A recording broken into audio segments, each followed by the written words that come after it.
The doorbell echoed through my glass-walled house by the sea. When I opened it, 4 faces from a life I'd outgrown stood on the step: my mother Evelyn, her husband Harold, my stepsister Bianca, and Bianca's husband Ethan. I let them in without a smile and set out water the way I would for strangers. Long before this foyer smelled of salt and lemon polish, my world was a small, bright home outside Boston. My dad, Thomas, engineered bridges by day and grilled in the snow on Sundays, insisting the cold seasoned the burgers. My mother taught 2nd grade and laughed at his stubbornness. At night, Dad told me stories about ordinary girls who push past limits. "You'll make your own map, Maya," he'd say, tapping my forehead like a compass. When I was 12, a storm took him. The highway spun, a truck skidded, and the police said it was instant. I learned what silence weighs by watching my mother sink into it. Curtains drawn, meals skipped, words rationed. I kept the house moving on kid autopilot, homework, laundry, the simplest soups I could manage. A year later, she emerged with a man whose voice filled rooms.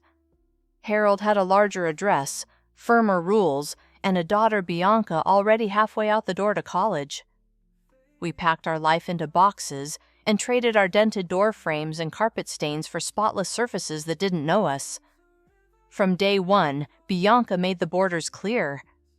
"Parents married doesn't make us sisters," she said, turning a magazine page like a period at the end of a sentence. Harold was courteous, but never warm. He boomed about real estate and Bianca's prospects at dinner. I learned to fold my ideas small. Evelyn, once my defender, began smoothing conflict instead of stopping it. When Harold critiqued my clothes or my voice, her glance meant comply. The cruelties were quiet: a photo album of Dad warped by a spilled drink by accident, missing things that never quite turned up. Louder to me was the money. My father had left a college fund and a modest inheritance in my name. I overheard Harold say the funds were sitting idle and should be redeployed. Every time I asked my mother, the subject changed. At 16, I knocked on Harold's office door and asked directly about the account. He leaned back, hands steepled. "Reallocated," he said, "tuition for Bianca and family investments." My mother, when I found her, said student loans existed and I should be realistic. That was the night I understood the new math of our household, my future converted into someone else's plan. I started counting the days until I could leave and never need their permission again. The night I decided to leave the house sounded like a clock, the tick of the refrigerator, the metronome of the old ceiling fan, the click of Harold's office door closing behind him. I folded my acceptance letters into a shoebox, slid my savings ledger on top, and wrote a date on a sticky note. 39 days. That was how long until graduation. Those weeks ran on a tight circuit: school, the library, my weekend shifts at Nora's diner. I learned how to stretch tips and how to smile at people who didn't owe me anything. Each night, I logged what I earned and what I spent. It felt like building a raft one board at a time, hoping the current would be kind when I finally pushed off. On a Tuesday afternoon, my English teacher, Mrs. Whitaker, called me in after class. "You've got the marks, Maya," she said, sliding a brochure across the desk. "What you need is a door that isn't locked by money." The brochure was for Northbridge University, private, expensive, a place I had only let myself look at when no one else was around. Their Civic Scholars program sometimes bends deadlines for students with grit, she added, lowering her voice as if the word were contraband. "I've already emailed my old mentor on the committee." I stared at the brochure like it might evaporate. "The deadline passed last week, so we'll give them a better story than a deadline," she said, almost cheerful. "Bring me a personal statement by Friday." No martyrdom, no melodrama. Tell them what you've built with nothing. I wrote it at the kitchen table after everyone went to bed, a plain account of dishes done before dawn, of the bus rides to work, of the way numbers on a ledger can feel like oxygen. I stopped myself whenever the sentences turned bitter. I ended with a line that wasn't a plea. "If admitted, I will not waste the investment." 2 weeks later, an email arrived with a subject line that made my chest seize. "Congratulations, Civic Scholar. Tuition mostly covered a work-study post in the campus IT office and a modest stipend." I printed the letter, folded it into fourths, and tucked it into my wallet like a talisman. I told Evelyn and Harold at dinner. The table smelled of lemon cleaner and overcooked salmon. Northbridge Herald said as if I'd mispronounced it. "Private school fantasy. Scholarships are marketing tricks. You'll drop out under the debt. I have a scholarship, I said, and a work study. I'll be moving out before classes start. Evelyn looked at me, then at Harold. Her face went through half a dozen expressions and settled on practical. Where would you live? With other students. I did not mention the classifieds taped to my closet door, or the roommate who said she had a spare air mattress until I could afford a bed. Harold set down his fork. You're a child playing accountant, he said. The world will correct you quickly. It's already corrected me, I said, surprising myself with the evenness of my voice. I learned the ledger the day my fund disappeared. He pushed his chair back and left the table without another word. Graduation day was gold and blue. Caps tilted like sails, parents cheering the field, smelling of trampled grass and sunscreen. I scanned the stands until my eyes stung. When my name was called for, valedictorian. Mrs. Whitaker clapped hard enough to sting her palms. After the ceremony, she hugged me and said, "We are more than who shows up for us, but I'll show up anyway." She took me to a diner and bought me pancakes the size of vinyl records. On the ride home, I realized I had not checked my phone for texts from Evelyn. None had arrived. Leaving day smelled like cardboard and motor oil. My car, a used Civic with a rattle that suggested opinions, was packed with 2 suitcases, a box of books, a cracked desk lamp, and the shoebox with my letters and ledger. Evelyn carried out a grocery bag of pantry odds and ends, rice peanut butter, a jar of pasta sauce. "You'll need quick meals," she said, not meeting my eyes. "You needed a mother," a small traitorous voice said. I swallowed it. "I'll call," she said. "Okay." We both knew how much weight 2 syllables can carry and how little they sometimes deliver. Harold stood on the front step with his arms folded, looking like a judge who had already written his ruling. I put the car in gear and drove away before he could say anything that would live in my head rent-free. Northbridge was brick and ivy, and students who could talk about 2 things at once. I moved into a 4-person off-campus apartment with floors that sloped toward the kitchen and windows that rattled when a bus passed. My room was big enough for the air mattress, the lamp, and stacks of books that doubled as a nightstand. I learned the bus routes, the shortcuts through alleys which grocery store reduced produce after 9 p.m. My world became a triangle campus IT office diner. On Fridays, I picked up a late shift at a copy shop and learned how to unjam a commercial printer in the time it takes to apologize. I ate a lot of oatmeal. I learned to love the library's warmth because heat was expensive at home. I made a game of small comforts. A fresh notebook felt like a clean window. A pencil sharpened to perfection felt like control. On nights when hunger felt like a second spine, I counted the future by semesters. Midway through fall, in a required programming seminar, I got paired with Arya Patel, a woman with a laugh that sounded like someone knocking on wood. Arya's desk was an explosion of sticky notes. Mine was a geometry proof. We met in the library at the long tables under the old portraits. We built our project and traded stories in small, careful parcels. One night, after we compiled a stubborn piece of code into reluctant compliance, she said, "You plan like someone who doesn't expect help." "I don't," I said, and it came out lighter than it felt. She invited me to her parents' place for Diwali. The house was full of light and cumin and cousins. Her mom pressed a second helping into my hands, as if meals were votes, and I needed to win office. Her dad asked about my classes like he believed any answer I gave would be interesting. Later, I walked back to the bus stop with warmth I hadn't had to earn. I told myself it would be foolish to get used to it. I also told myself that foolishness is sometimes an essential vitamin. It was Arya who said months later, "You keep every schedule in your head like a rain cloud. Why don't you build something to carry it?" "Another calendar app," I said. "There are millions." "Not like the way you think," she said. "You budget attention like money. Everyone I know is overdrafted." The idea lived in my notebook for a while, then migrated to my laptop.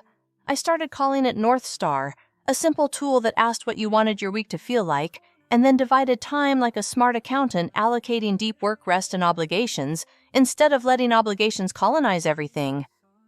It sounded naive when I pitched it to myself. It felt necessary when I used it. I wrote code between shifts on buses during lunch.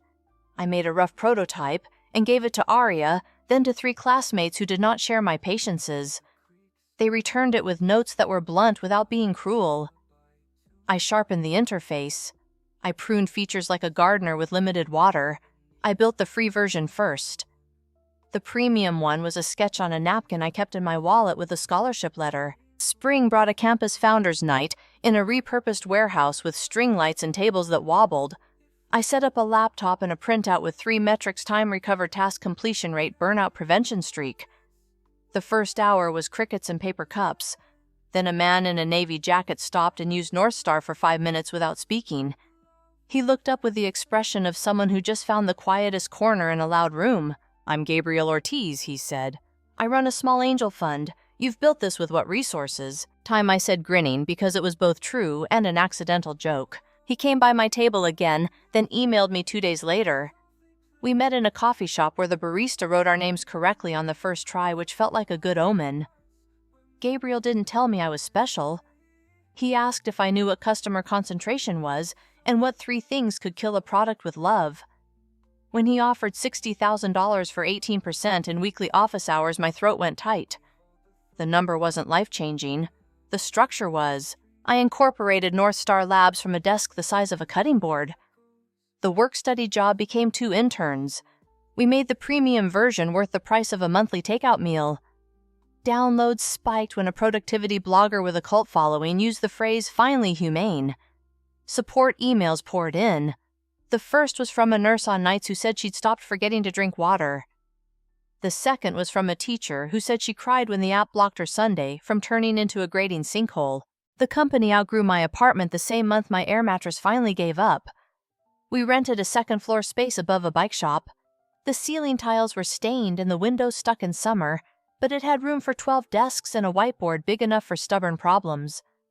I set rules the way people set bones. No hero hours for show, no meetings for vanity, no shaming anyone for being human. We made mistakes at a manageable burn rate. We fixed them. We released an update that crashed on older phones and spent 2 days eating crackers and shipping patches. We learned to write tests we were proud of and documentation we didn't hate. 2 years after Founders Night, a bigger firm knocked. Helix Systems wanted the engine, the team, and my voice in the room.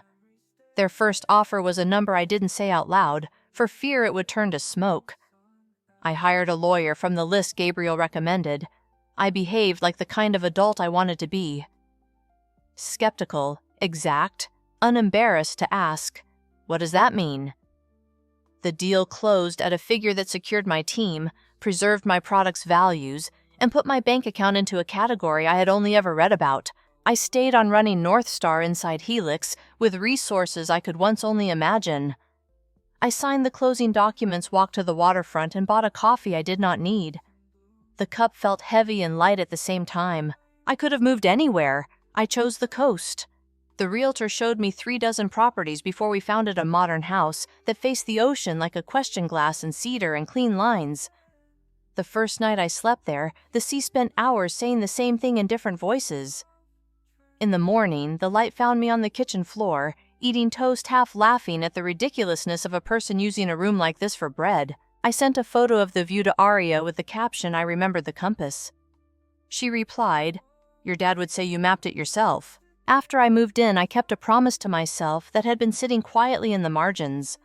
I found a therapist, Dr. Miriam Adler, whose office had a ficus that had outlived 3 tenants.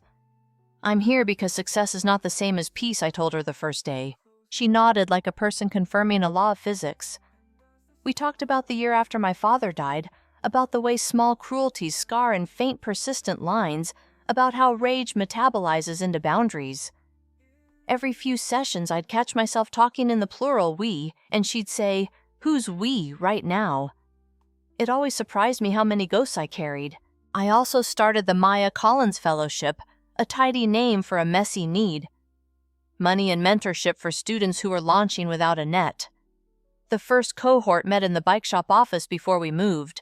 They sat in secondhand chairs and told me they were tired and hopeful and allergic to pity. We bought them software and snacks and time. We taught them how to read contracts and sleep enough to remember their passwords. We paired them with adults who knew the difference between rescue and respect. From a distance, my life began to look seamless.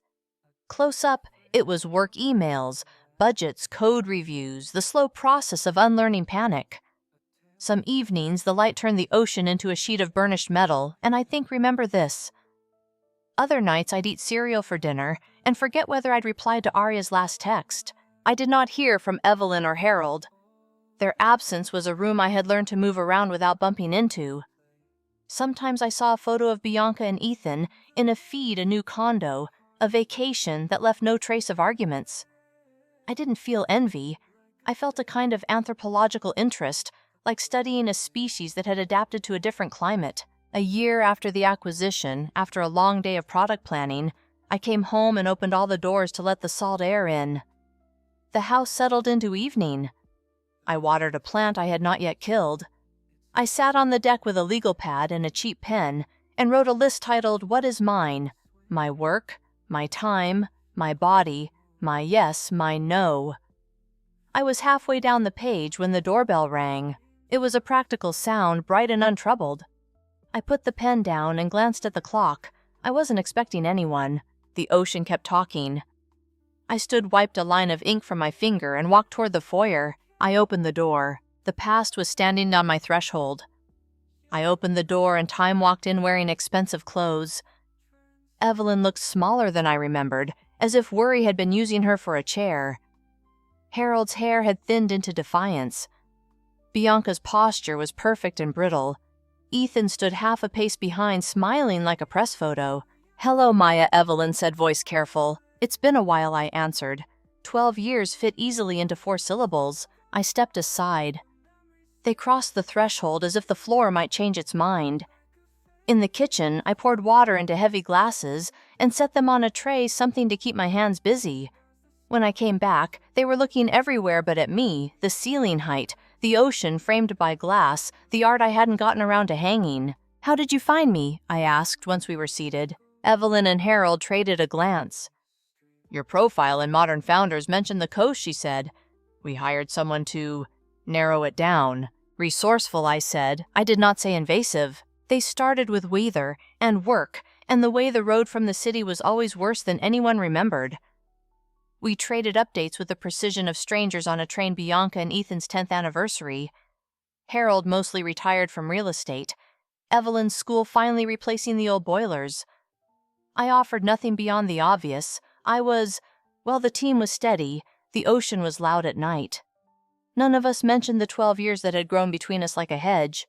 "Would you like to see the deck?" I asked, because small talk had reached the edge of its map. We stepped into late afternoon light. The wind smelled like salt and eucalyptus. Ethan walked to the glass railing and stared at the water. The way people stare at miracles, they're trying to make practical. Harold cleared his throat, a sound I remembered from dinners where he had something to announce. "We didn't come only to reminisce," he began. Ethan cut in gentler. "We should be direct." He looked at Bianca, who touched her stomach, a brief, almost private gesture. "I'm pregnant," she said, and for a second the room that wasn't a room, sky, sea, air, softened. "I meant it when I said congratulations." "Thank you," she said, and the word was an exhale. Ethan clasped his hands.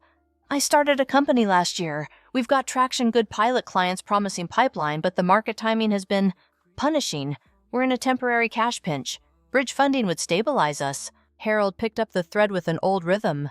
"And between my portfolio taking a beating and your mother's pension being what it is, we're not positioned to help them as we'd like." I looked from one face to the next.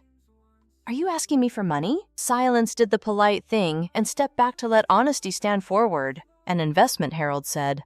"Or a loan, if you prefer. Family helping family." The phrase landed like a book with too many blank pages. I kept my voice level. "What amount makes family helping family feel accurate to you?" He named a number that would have been a mountain when I was 18, and now looked like an oddly shaped stone on a long beach. The amount wasn't the point. The story was. I nodded as if we were in a meeting.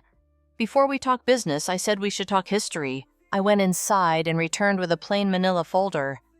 The flap was soft from being opened and closed more times than I'd admit. I set it on the outdoor table and slid it toward Evelyn. Inside were 12 Christmas cards, 12 birthday cards, and a handful of letters. Each envelope bore the same red stamp, "Return to sender." I placed my phone beside the folder and scrolled to a screen of emails, timestamps, read receipts, no replies. Another screen, texts delivered unanswered. I reached out, I said, quietly. "Every year." Sometimes for holidays, sometimes because I didn't want to become the kind of person who stopped trying. Everything came back. Evelyn pressed fingers to her mouth. Maya.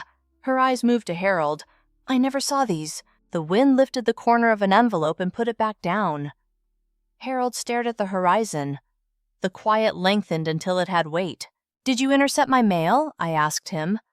No accusation in my voice, only the end of a question I had carried for too long. He did not look at me.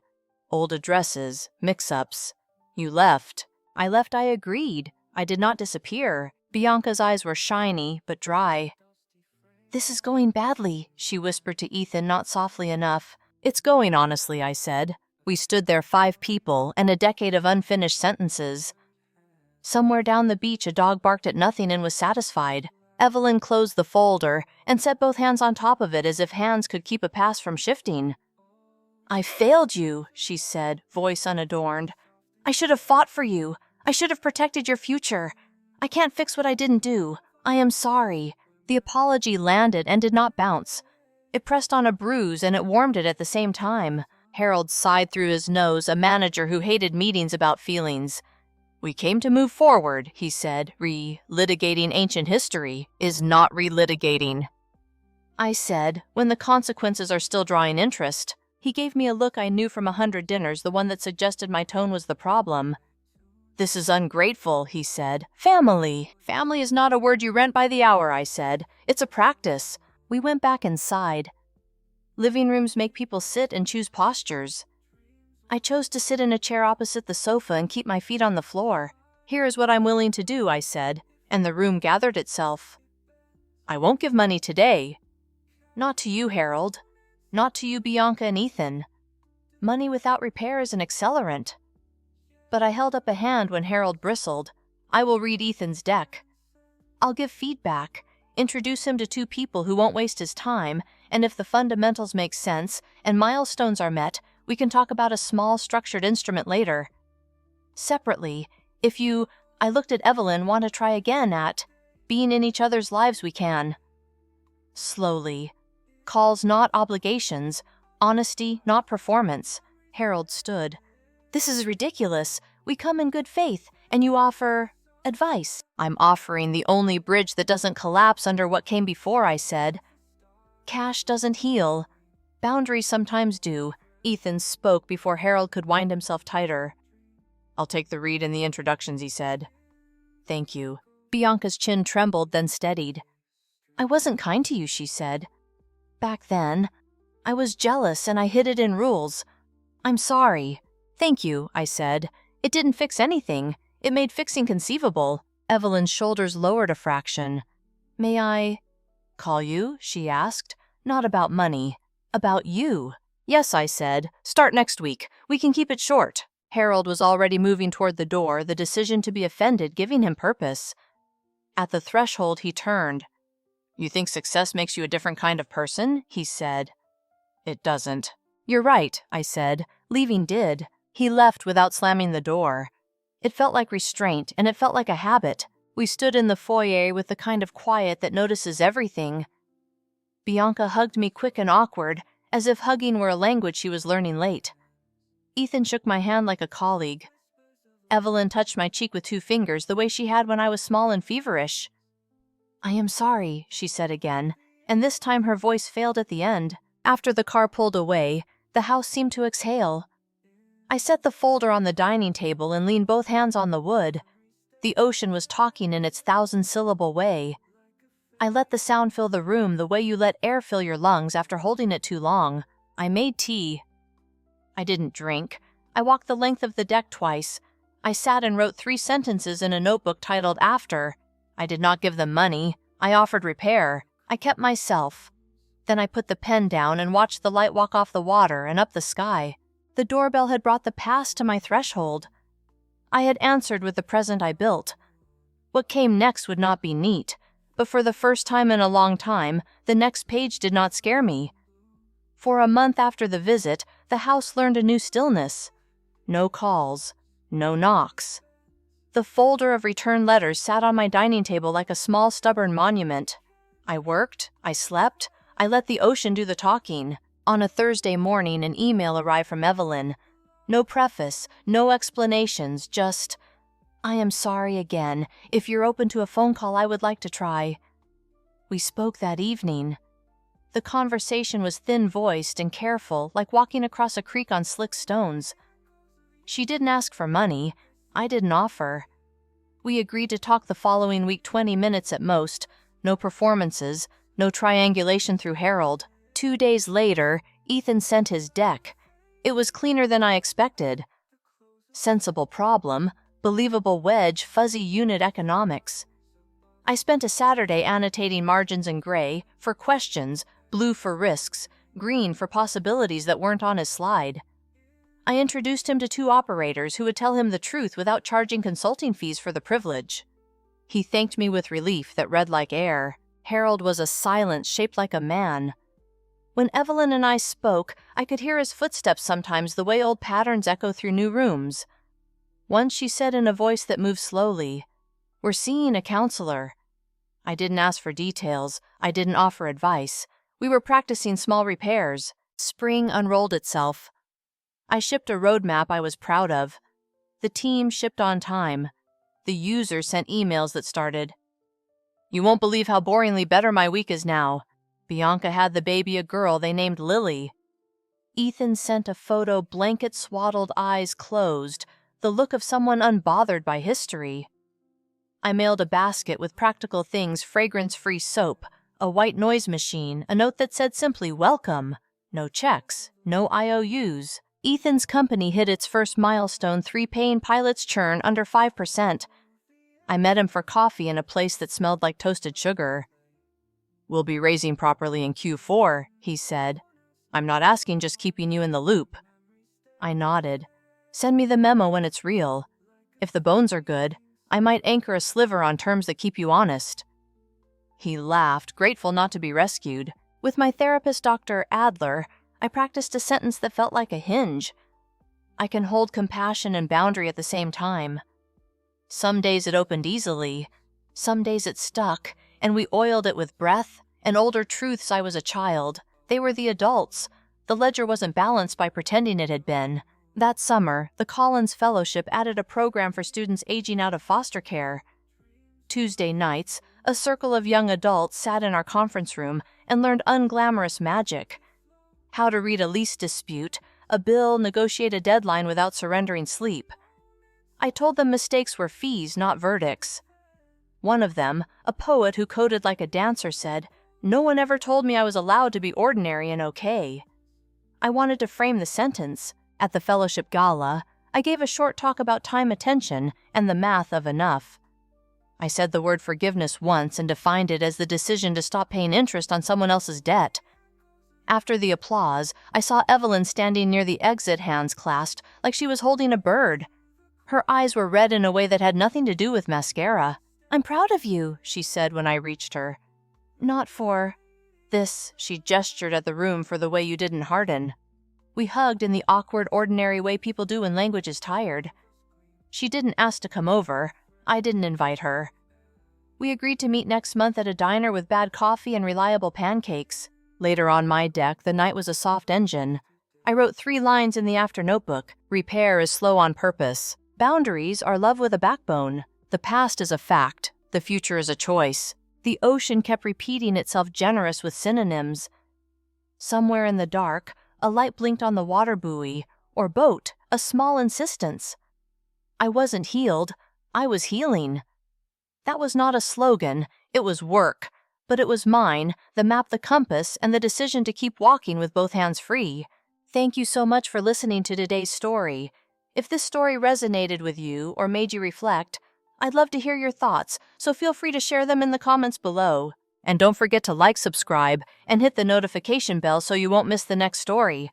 I'll see you next time as we continue exploring more journeys and lessons together.